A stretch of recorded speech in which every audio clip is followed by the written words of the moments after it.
लगातार बगैर किसी नागे के कंटिन्यूसली उड़ते हैं और 7 फड़कें 11 फड़कें 11 कबूतर 15 कबूतर, और इन कबूतरों में चेंजिंग भी नहीं है।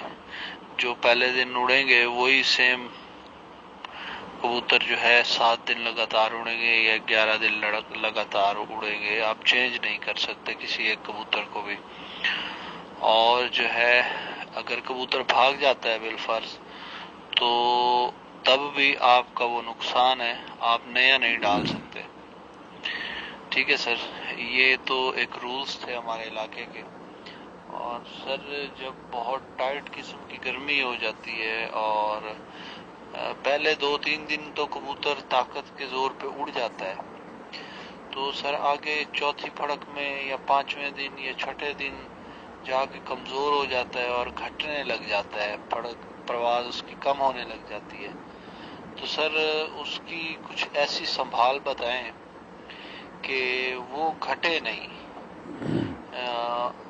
कि मतलब उसका एक तो वजूद कम ना हो, मतलब कि जो पहले दिन लेके उड़ा था वैसा ही रहे और वो कबूतर घटे नहीं। कुछ इस तरह की अगर संभाल है तो सर वो ज़रूर शेयर कीजिएगा, क्योंकि हमारे यहाँ जिस तरह कबूतर उड़ता है तो आपको पता है मेडिसिन यूज़ करते हैं लोग, तो मेडिसिन से उड़ता तो है, वेट भी लॉस करता जाता है। तो वो वेट भी लॉस ना करे और संभाल में भी बहुत तगड़ा रहे और डेली आपको 7-8 घंटे की परवाज दे के बैठे कंटिन्यूसली। तो कुछ इस तरह की संभाल सर ज़रूर शेयर कीजिएगा। ये ज़ैन साहब का सवाल था मुल्तान से। इनका जो सवाल था वो बौंड बाजी के मुतालिक था कि 7 दिन 9 दिन 11 दिन हम बौंड कबूतर उड़ाते हैं और दूसरे तीसरे दिन के बाद कबूतर अपना वज़न कम करता है, और संभाल के अकॉर्डिंग उन्होंने सवाल पूछा है। ये अक्सरियत लोगों ने इस टाइप का सवाल पूछा है। तो देखें, बुनियादी चीज़ तो ये है कि अगर आपको डेली कबूतर से 7-8 घंटे 9 घंटे की उड़ान लेनी है और आप मेडिसन वाला नुस्खा भी यूज़ कर रहे हैं तो अंडरस्टूड सी बात है कि वो वज़न आपका कबूतर कम करेगा। अब मेडिसन कबूतर को उड़ा तो देगी लेकिन वो वज़न भी कम करवाएगी। तो मेडिसन के नुस्खे के साथ जो वापसी की संभाल है उसकी एक बुनियादी चीज़ अपने जहन में ये रखें कि कबूतर उड़ान दे के दूसरे दिन तीसरे दिन से अपना वज़न कम करना शुरू करता है, उसमें बॉडी में पानी की मिकदार कम हो जाती है, और जब बॉडी में पानी की मिकदार कम होती है तो तीसरी उड़ान चौथी पाँचवीं में अक्सर कबूतर निकल जाते हैं, आते नहीं ऊपर से। तो सबसे पहले तो हमने कबूतर का जो पानी है वो वापसी के बाद हमने पूरा करना है। अब उस पानी को पूरा करने का जो तरीकाकार है वो ये है, ये पूरा एक मेथड समझा रहा हूँ, बड़े गौर से आप इसे देख लें, काफ़ी सारे लोगों को इससे फ़ायदा होने वाला है। आपने एक 3 इंच का टुकड़ा दारचीनी का ले लेना है और 2 मनक्के आपने ले लेने हैं और तकरीबन 3 पाव पानी, 3 पाव यानी 750 ml पानी आपने लेके उसमें इसे जोश दे के पका लेना है। और जब कबूतर आपका वापस आता है तो उससे 5-10 मिनट के बाद कबूतर को हाथ में लेने के बाद उसकी थकावट उतार के, उसके पंजों की, परों की, गर्दन की थकावट उतारने के बाद आपने इस पानी में से 5 सीसी पानी, 5 सीसी पानी आपने उस कबूतर को लगा के खड़ा कर देना है। इस तरीके से जितने भी कबूतर हैं आपने उन्हें जाल में छोड़ देना है। फिर 15 से 20 मिनट के बाद आपने उस कबूतर को दोबारा लेना है और उसको जो आम सादा पानी हो, गुनगुना, यानी ठंडा ना हो पानी और तेज़ गर्म भी ना हो, हल्का सा गर्म पानी आपने 10 सीसी मज़ीद उस कबूतर को देख के खड़े कर देना ताकि पानी चलाए वो कबूतर अपनी बॉडी का पानी जो है पूरा करता रहे।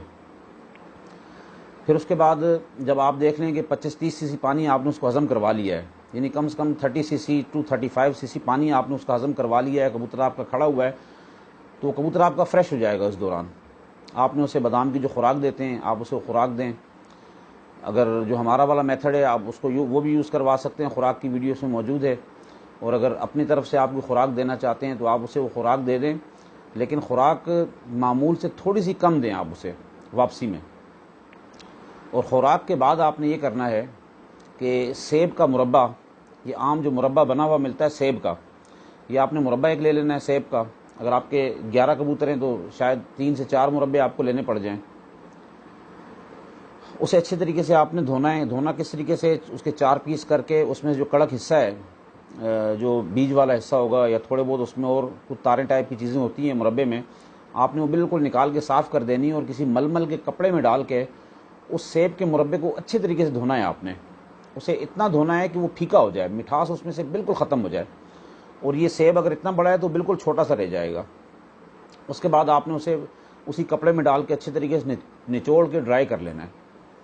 اور پھر اس میں آپ نے خمیرہ مروارید, اگر فار ایگزامپل آپ کے پاس 11 کبوتر ہیں اور 11 گولیوں کے سائز کا آپ نے وہ مربع بنا لیا ہے, تو آپ نے اس میں 4 چنے کے دانے کے برابر خمیرہ مروارید ایڈ کرنا ہے. اور اس میں آپ نے 11 کبوتروں میں آپ نے, اگر موسم آپ کا گرم ہے تو آپ نے 11 ورق سونے کے لے لینے ہیں, چاندی کے لے لینے ہیں. اگر گرم موسم ہے تو چاندی کے ورق اس میں ایڈ کرنے اچھے طریقے سے. اور اگر ویدر ٹھنڈا ہے, جس طرح اسو کا موسم ہے اور اس میں ویدر ٹھیک ہے, تو آپ 4 ورق سونے کے لے لیں اور 5 ورق آپ چاندی کے لے لیں. اس میں اسے مکس کر لیں اچھے طریقے سے اور 11 گولیاں بنا لیں. یہ 11 کبوتر کا آپ کو میں ایک سمجھا رہا ہوں میتھڈ. تو 11 گولیاں بننے کے بعد آپ نے کشتہ جوار مورا لینا ہے. اس گولی میں اوپر سے ٹاپ سے ماچس کی تیلی سے سوراخ کر کے تقریباً 1 گندم کے دانے کے برابر آپ نے اس میں کشتہ جوار مورا ایڈ کر لینا ہے. اور اس گولی کو بند کر کے آپ نے دانے کے اپنے خوراک کے تقریباً 2 گھنٹے کے بعد آپ یہ ایک گولی انہیں دے کے کبوتروں کو کھڑا کر دیں. اور اس کے 1 گھنٹے 40 منٹ بعد انشاءاللہ آپ دیکھیں گے آپ کے کبوتر بالکل فریش ہو جائیں گے. جو پانی کی ان کی کمی تھی وہ پوری ہو جائے گی, اور جو ان کا ویٹ ریڈیوس ہوا تھا, صبح جب آپ دوبارہ چھوڑیں گے انہیں تو انشاءاللہ جو فرسٹ ڈے ان کا ویٹ تھا, یعنی کل اڑان سے پہلے جو ان کا ویٹ تھا, وہ ویٹ آپ کو واپس انشاءاللہ پورے کا پورا مل جائے گا. کبوتر آپ کا ضائع نہیں ہوگا انشاءاللہ. 5 سوالات